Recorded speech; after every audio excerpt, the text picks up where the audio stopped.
ನಮಸ್ಕಾರ.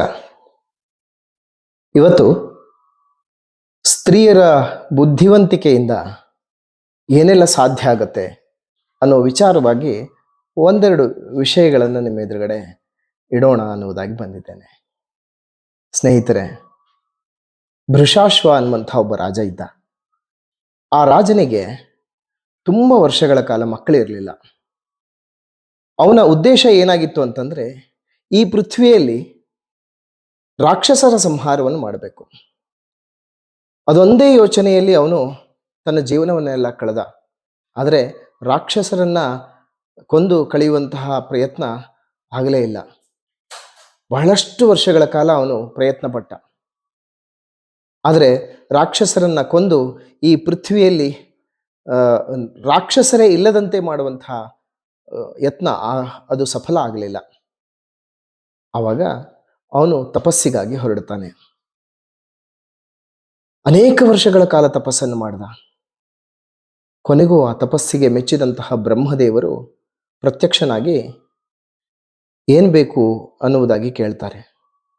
ಕೇಳಿದ್ರೆ ಈ ಭೃಷಾಶ್ವನಿಗೆ ಸಂತೋಷ ಉಕ್ಕಿ ಬಂದು ಏನು ಮಾತಾಡಬೇಕು ಅನ್ನುವುದಾಗಿ ಗೊತ್ತಾಗೋದಿಲ್ಲ. ಅವನ ಗಂಟಲಿಂದ ಧ್ವನಿಯೇ ಹೊರಕ್ಕೆ ಬರೋದಿಲ್ಲ. ಅಂತಹ ಸಂದರ್ಭದಲ್ಲಿ ಭೃಷಾಶ್ವ ಕಣ್ಣಿನ ಕಣ್ಣೀರ ಧಾರೆಯನ್ನು ಸುರಿಸ್ತಾನೆ.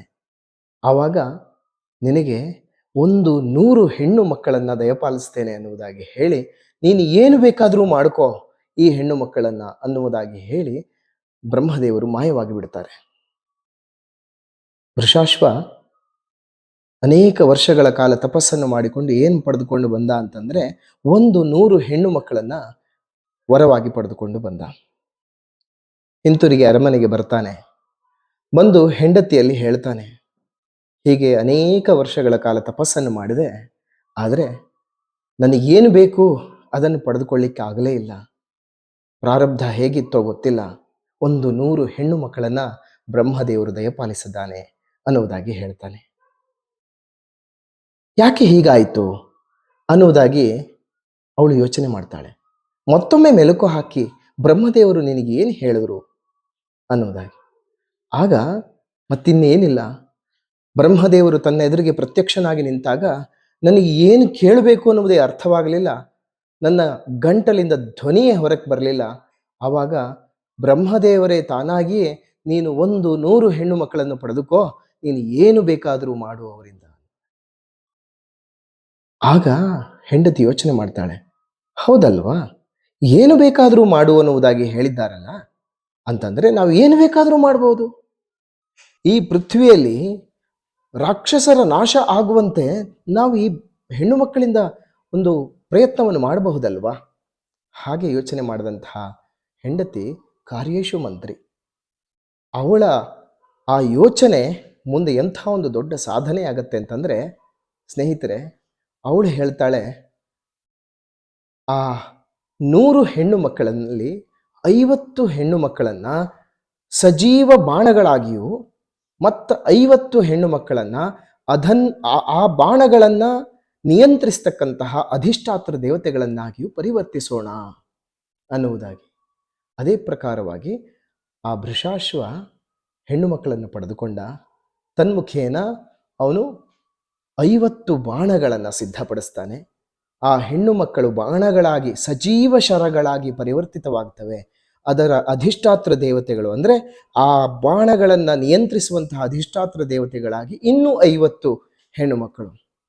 ಹೀಗೆ ಯಾರು ಅನ್ಯಾಯವನ್ನು ಮಾಡ್ತಾನೋ ಅಂತಹ ಅನ್ಯಾಯವನ್ನು ಮಾಡುವಂತಹ ವ್ಯಕ್ತಿಯನ್ನ ದಂಡಿಸುವಂತಹ ಬಾಣಗಳಾಗಿ ಆ 50 ಶರಗಳು, ಆ ಹೆಣ್ಣು ಮಕ್ಕಳು ಪರಿವರ್ತಿತವಾಗ್ತವೆ. ಆದರೆ ಭೃಷಾಶ್ವನಿಗೆ ವಯಸ್ಸಾಗಿತ್ತು, ಏನು ಮಾಡಬೇಕು ಗೊತ್ತಾಗಲಿಲ್ಲ. ಆ ಸಜೀವ ಶರಗಳನ್ನು ಅವನು ಇಂದ್ರದೇವನಿಗೆ ಕೊಡ್ತಾನೆ. ಇಂದ್ರದೇವನೇ, ನೀನು ಈ ಸಜೀವ ಶರಗಳನ್ನು ನೀನು ಇರಿಸಿಕೊಂಡು ಈ ಪೃಥ್ವಿಯಲ್ಲಿ ರಾಕ್ಷಸರ ನಾಶವನ್ನು ಮಾಡು ಅನ್ನುವುದಾಗಿ. ಆದರೆ ಆ ಸಜೀವ ಶರಗಳನ್ನು ಪ್ರಯೋಗಿಸುವಂತಹ ಶಕ್ತಿ ಇಂದ್ರನಲ್ಲಿಯೂ ಇರಲಿಲ್ಲ.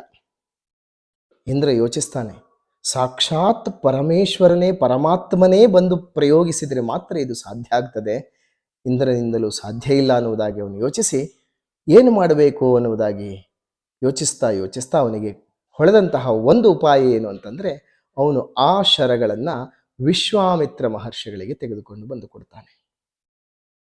ಮುಂದೆ ಪರಮಾತ್ಮ ಮಹಾವಿಷ್ಣು ರಾಮಾವತಾರದಲ್ಲಿ ಬಂದಾಗ ಆ ಶರಗಳನ್ನು ಮಹಾವಿಷ್ಣುವಿಗೆ ಅಂದರೆ ಶ್ರೀರಾಮನಿಗೆ ವಿಶ್ವಾಮಿತ್ರರು ಕೊಡಲಿ ಅನ್ನುವಂತಹ ಉದ್ದೇಶದಿಂದ ಆ 50 ಶರಗಳನ್ನು ವಿಶ್ವಾಮಿತ್ರರು ರಾಮನಿಗೆ ಕೊಡ್ತಾರೆ. ಅದಕ್ಕಿಂತ ಮೊದಲು ಬಲ ಅತಿಬಲ ಅಂತಕ್ಕಂತಹ 2 ಶರಗಳನ್ನು ಮತ್ತೆ ನಂತರದಲ್ಲಿ ಈ 50 ಶರಗಳನ್ನು ರಾಮನಿಗೆ ಕೊಡ್ತಾರೆ. ರಾಮನಲ್ಲಿರುವಂಥದ್ದು 52 ಶರಗಳು ವಿಶ್ವಾಮಿತ್ರರು ಕೊಟ್ಟಿರ್ತಕ್ಕಂಥದ್ದು. ಅದು ಏನು ಮಾಡ್ತು ಅಂತ ಕೇಳಿದರೆ ರಾಮಾಯಣವನ್ನು ಸೃಷ್ಟಿಸ್ತು. ಸ್ನೇಹಿತರೆ, ರಾಮಬಾಣ ಏನು ಮಾಡ್ತು ಅನ್ನೋದನ್ನು ನಾನು ನಿಮಗೆ ಹೇಳಬೇಕೆ? ಒಂದು ವೃಷಾಶ್ವನ ಹೆಂಡತಿಯ ಆ ಯೋಚನೆ ಇದೆಯಲ್ಲ, ಕಾರ್ಯೇಶು ಮಂತ್ರಿಯಾಗಿ ಅವಳು ಯಾವ ರೀತಿಯಾಗಿ ಯೋಚಿಸಿದ್ಲಲ್ಲ, ಅದು ಒಂದು ಸಾಕಾಯಿತು ಮುಂದೆ ರಾವಣನನ್ನೂ ವಧಿಸುವುದಕ್ಕೆ. ಯೋಚನೆ ಮಾಡಿ, ಸ್ತ್ರೀ ಶಕ್ತಿ ಎಂಥದ್ದು ಅಲ್ವಾ? ನಮಸ್ಕಾರ.